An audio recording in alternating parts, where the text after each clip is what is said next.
It is currently 2020 and we're seeing more women in technical roles than ever. There are cultural shifts happening in workplaces and strides to bring equality for women are happening all the time. However, there's still a huge gender disparity when it comes to women and men in tech. Currently, 47% of all employed adults in the US are female, but only 25% of all computing roles are female. There's this ongoing problem of underrepresentation, underpayment, and discrimination against women in technical fields and other male-dominated fields. Since I've only been a woman in tech for the past year, I wanted to bring in 3 others who have had much more experience in this field than I have. They're here to talk about their experiences and advice they have for other women joining tech. And because this is a channel focused on building a community of data scientists, these women are all in that field. But of course, the information they're sharing applies to almost all male-dominated tech fields. Today, we're talking to Shefali, a new college grad working as a data scientist at a tech company in the Bay Area. We also have Richa, a rising college senior majoring in computer science who co-founded her college's first AI club, as well as interned at large tech companies in the Bay Area in the field of machine learning. I'm also talking to Jennifer, a VP of Strategic Analytics at JPMorgan Chase, who has made strides in both the business and data science community. Okay, so I'm gonna stop talking and get on with the questions. The questions are linked in the comments down below as well as the description. Do you feel that being a woman in tech has affected the way you were treated or perceived by your male counterparts? And if so, give an example. The biggest thing that I've noticed is being a woman in tech affected me in the sense that I never got into tech very early on. And so I think there is this huge structural thing that affected me. There are times when I just couldn't negotiate for a salary, or I felt like I had to change myself to fit in. And so, where I've seen my identity where I felt this mostly happened in this rocket team that I was with in college. And so the team mostly had males and all these guys, they had started coding since they were age 10. And you can tell they were raised to be engineers. They knew from day one that they were going to go to an engineering school, and they knew how to code and all these things. So that's where I really realized that there were some major differences because I was a woman. There have been a number of times where I've walked by a meeting and I've seen just all men. And I've wondered, well, why isn't a woman in that meeting? Why are, it's always men making the decisions. So the times I've been in meetings where I've been around other men, it seems if a woman speaks up or if I speak up and I have a solution to a problem or a suggestion or an idea, it's interesting. So I'll say something and it doesn't seem like anybody hears me, but then 5 minutes later, a man will say, yeah, we should do this. And I'm like, didn't I just say that? Especially male friends would kind of assume that I was non-technical. And I remember some of these male friends, they were in engineering, they were like, oh, so you're just a data analyst then, right? And I don't have a problem with saying I'm a data analyst because, at the end of the day, the work is really similar. But for them to be oh, you're an analyst, they don't, I think some dudes were uncomfortable with that. While I was working in the lab my freshman year, when I joined the lab, one of the men in my cohort just asked me, hey, are you a U.S. citizen? Because you needed to be a U.S. citizen to work in the lab. But he only asked me, and I was the only person of color and only woman in the room. And so that kind of really affected me that oh, I can't believe that he felt the need to do that. That's actually incredibly offensive. It's something that I would not recommend. But I also in that club, I would tend to wear darker colors instead of floral. And I would also tend to be less smiley because I did not want anyone to just think I'm this random smiley person. So I noticed that some of these dudes in general, they're not emotional at all. They're not excited and happy. And so I would it's just something that I do to fit into that. I would just not smile as much, and I would wear blue instead of pink. I see job descriptions that are written he instead of using she, and don't just, make it sound like it's just for men. So I've seen a little bit of that, and just, being an older, knowledge worker in the, job space, sometimes I already have to feel like I have to deal with sort of that ageism sometimes. So being a female, it is a little intimidating if you see a really techie role, and it's written to kind of sound like it would be more for a male. I don't know, there's just the vibe you get as a woman kind of reading it.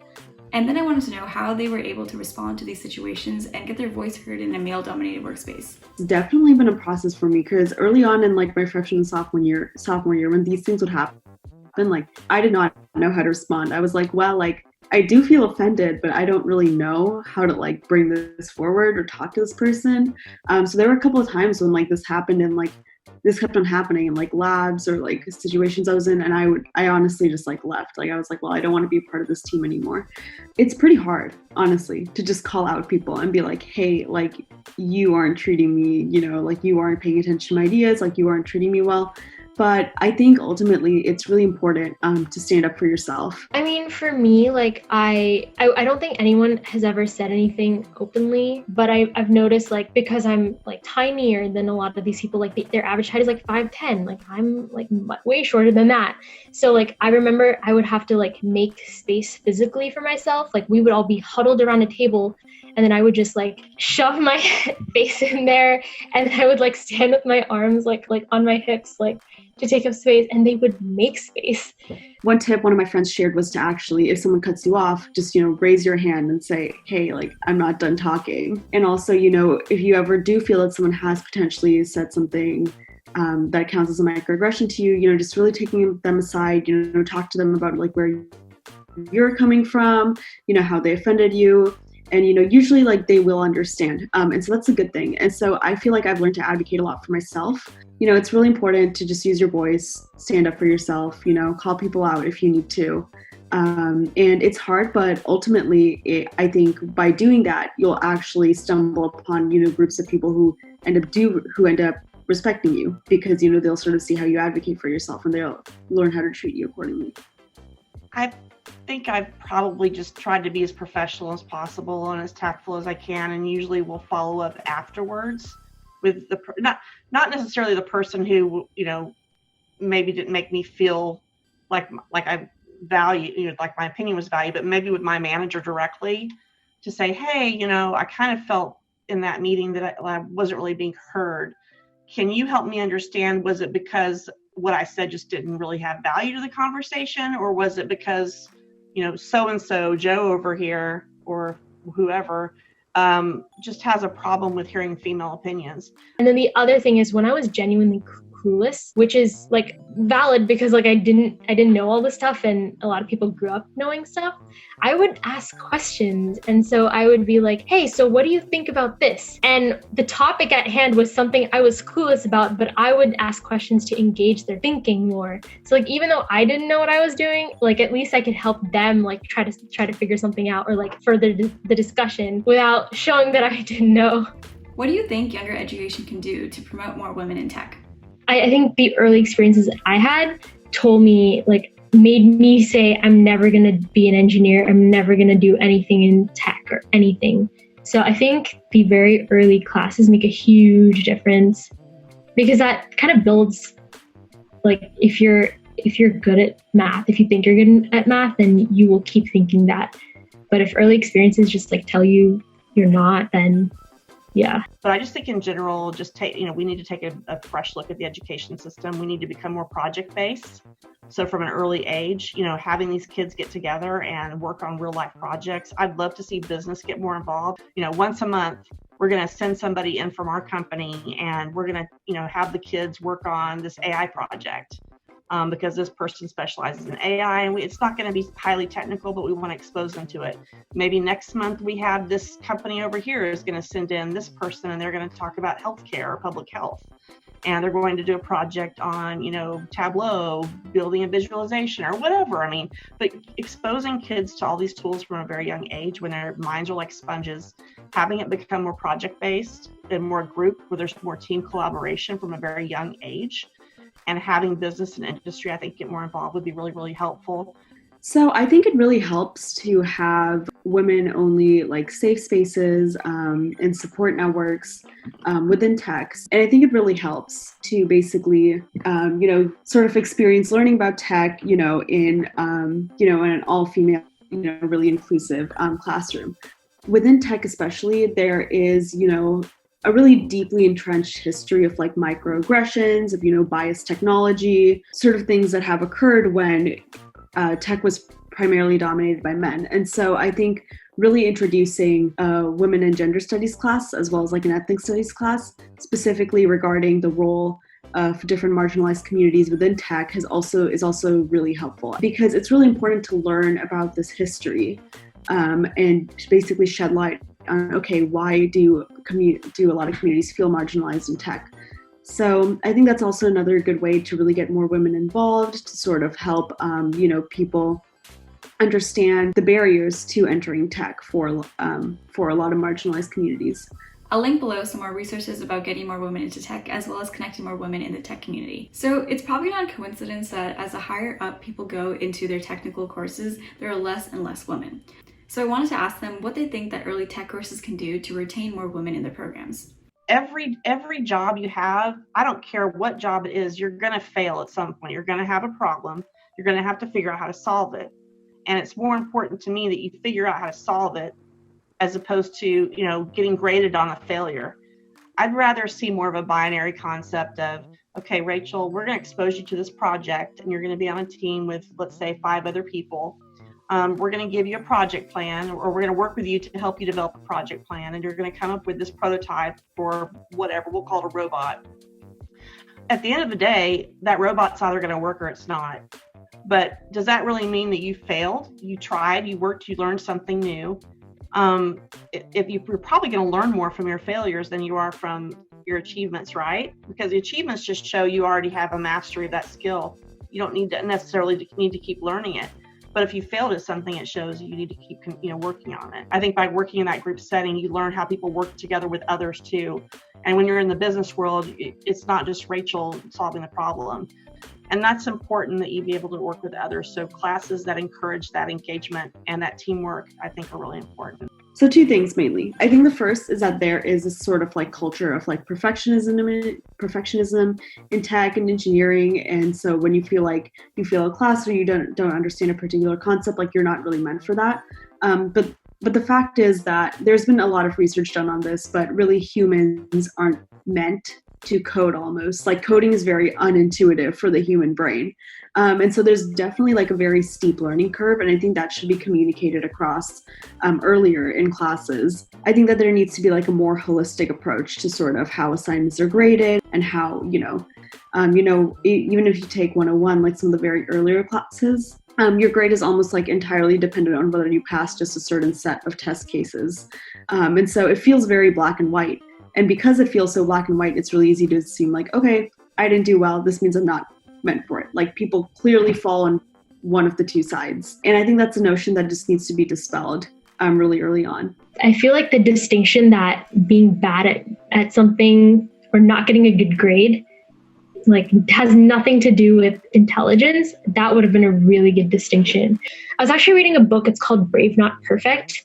And it talks about how women, when they code, girls, when they code, they would rather show up and ask for help and erase all of their mistakes to show that, they haven't even tried and that they're fine. But then if you see all the errors behind their work, behind the blank screen, apparently they've tried a lot. So I think the thing for girls is if a girl gets a B or a C, she might assume that she's not good at it and that she shouldn't do it because she'll fail. But then maybe I think that mindset of failing is okay. And if you get a B, it doesn't mean you're bad. It just means you can work on it a little more. Yeah, I guess it's that the mindset that you don't have to be perfect. It's something to be good at it. So in addition to that, I think that it's important to have a diversity of people within tutoring centers, academic support centers, career centers, because there's this overwhelming minority of women in tech. Even if you do go to one of these support networks, chances are it's probably going to be staffed by mostly men or mostly people who've done well in their coding classes, and so having a diversity of people within those. What is your ideal world of tech? Yeah, I like that question. I would say in an ideal world, there wouldn't be such a thing as a female tech leader. There should be such equality that she's a leader, a tech leader, and that's it. I think the fact that we have to point out female tech leaders is great and it makes me so happy. But I think we'll know when we reach that point where there is equality in tech, that I think we'll know we'll know it when we stop seeing like female tech leaders, like women in tech, blah blah blah. Like I think that'll really be a good sign. I think in an ideal world, tech would definitely be more diverse. And I think the reason this is so important is because when we were basically training our wake word, which is "Hey Nimbus," the wake word is a word that actually starts your voice assistant. So "Hey Siri," "Hey Alexa," those are also wake words. We basically trained our wake word on, I want to say, 90% of male voice samples that said "Hey Nimbus," and then only 10% of women, because there are very few women in our club. And as a result, our chatbot now basically works better for male voices than it does for female voices. Diversity is so important in terms of getting a total worldview of what you're trying to do. So anytime you're making a decision as a company, anytime you can get input from as many people as you can, from differing backgrounds, from differing thought processes, you're going to have a better outcome, right? Because especially in terms of just buy-in, in terms of just people understanding your decision, if you didn't have a general representation of all these different people or thought processes in that decision, it's less likely in the end that particular demographic is going to be accepting of the outcome, right? So it's just important that everybody's represented. And so for companies, I just think I think they have an opportunity during the hiring process to be cognizant of what that means. What resources helped you enter a male-dominated field? And I would recommend really, building a support network and talking to them about basically figuring out different ways to sort of stand up for yourself in your opinions. Because, it's going to be different to stand up for yourself as a woman in a club versus at the workplace, versus like in a class. And so there's definitely situations for everything. And I would say figuring out like who within your workplace, within your club, within your class can really be your ally and who you can talk to them about regarding like your feelings, and regarding like how to stand up for yourself in situations where you feel like your voice isn't being heard. In college, I took a couple of negotiations classes. That really helped because I realized that I wasn't I think the way I wasn't asking for things that I wanted or needed. I would just kind of I wouldn't negotiate. I wouldn't ask for things. I was scared, blah, blah, blah. I was a little bit of a perfectionist. So taking negotiations classes really helped me get out of my comfort zone. So I think one thing that really helped me actually really gain confidence in my coding skills is really doing outside projects, outside of class. Because, the really good thing about just doing projects on your own, being part of a club and, working towards a common goal is that, it's not great. And so it takes away some of that fear that I told you about earlier, that fear of failure, because, you're not going to be graded on it. It's just about how much you can learn. And that really improved my confidence because honestly, what you learn in the classroom isn't, a lot of the time won't really apply to what's actually going on in the field. And what technologies companies are actually using. So when you join a group or a club where you can work on these applicable projects and actually learn technologies that can be used for internships, that can be used when you go into industry, that really can build your confidence. And so I totally recommend just branching out, getting involved, finding a club that you're interested in that, and it's totally, none of it is graded or anything, obviously. It's totally dependent on you can decide how much effort you want to put into the club essentially. And so that really helped build my confidence because I was okay, I enjoy doing this, I'm learning how to have fun while coding, I'm building a great network. What's the best thing about being a woman in tech? The fact that you kind of stand out in a way is good. As a brown girl in tech, I'm pretty proud of that identity because it takes a lot to be here. And so, maybe other people don't recognize it, but I think internally it makes such a big difference to me that, I know that I wasn't meant to be here, but I, did it anyways. So I think at least, I don't know, I feel like knowing my story and, knowing that I'm different is nice. When it comes to designing a new technology or a new app, especially within the field I'm in, which is sort of data science, machine learning, AI, is that I feel really great because I can sort of offer my perspective on an app or a product to the team. And usually I'm the only one who knows what it's like to be a woman, right? so I can really bring that perspective across and say that, hey, like, I feel like our app is like really underperforming for women. Like, I think we need to do this to sort of fix that. And it's nice because, I'm the only woman, I have that experience and I can sort of push for that within the team. You're there, you provide that unique perspective, even though you're often the minority, it's like they really can't do without you if they want to put forward like a good product, UI or something that really works for like, people from all segments of society. So yeah, I feel like in that way, I do feel like really special that like, hey, I'm helping change the world for the better just by providing my perspective on this, male dominated team. What advice do you have for others when newly entering a male-dominated workspace?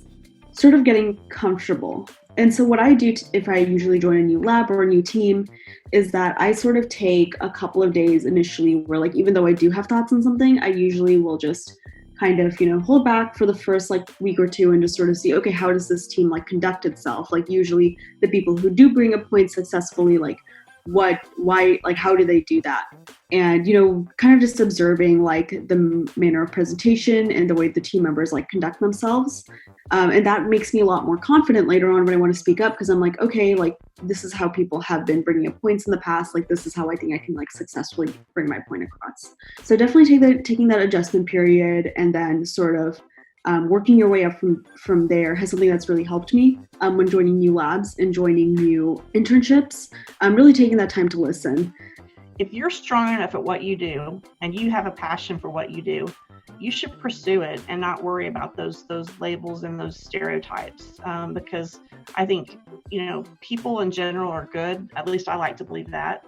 And I think that if you want something, bad enough, you can do it, but nothing's easy. I don't know many things that are easy. It's going to take hard work. Don't think that the world's against you or, oh no, I can't do this because I'm not as smart as so-and-so. No, you've got a purpose. If people interrupt me, like I make it a deal to just sort of say, hey, like you interrupted me. Like, let me finish my point. And the nice thing is that I can also do that for other people as well. That like, if I feel like someone else has been cut off or interrupted, I can say like, hey, like you kind of cut him off or like, hey, we want to hear what else, so-and-so has to say. And so it really goes both ways because when you sort of teach people how to like give you the respect you deserve, you can sort of ensure that everyone else on the team gets that kind of respect. I think mentorship is really, really important. I'd say that's like the biggest thing. Just like having female mentors, having male mentors, like people that are advocates for you. I think that's super important. My biggest advice if you're young and you're female and you're really interested in data science or going into a field that's more technical, I think it's just knowing that you have a lot of power. You have a lot of strength and a lot of things that make you special. Feel confident that that if you don't know something, you can go get the help you need. You can get a mentor. Reach out and build those relationships early. Networking isn't just a buzzword.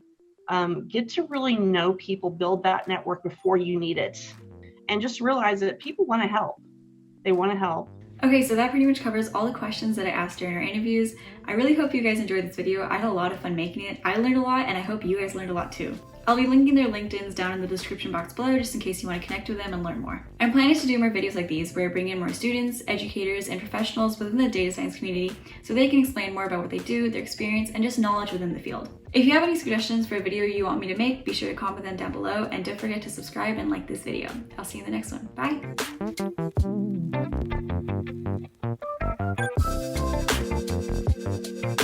Bye!